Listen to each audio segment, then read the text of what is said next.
আমিন Debashis DC প্রপার্টির পক্ষ থেকে আরেকটি নতুন ফ্ল্যাটের সন্ধান নিয়ে হাজির হলাম।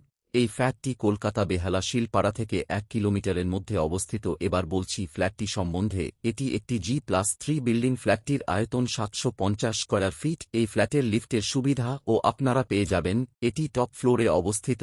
এই ফ্ল্যাটটির দাম মাত্র 25 লক্ষ টাকা, সামান্য কিছু কম হতে পারে। আজ এই পর্যন্ত, দেখা হবে নেক্সট ভিডিওতে। ভালো থাকবেন, সুস্থ থাকবেন। ভিডিওটি ভালো লাগলে একটা লাইক ও শেয়ার করে দেবেন। ধন্যবাদ। আর যারা বাড়ি, ফ্ল্যাট, জমি ও দোকান বিক্রি করতে চান তারা স্ক্রিনে দেয়া নাম্বারে যোগাযোগ করুন।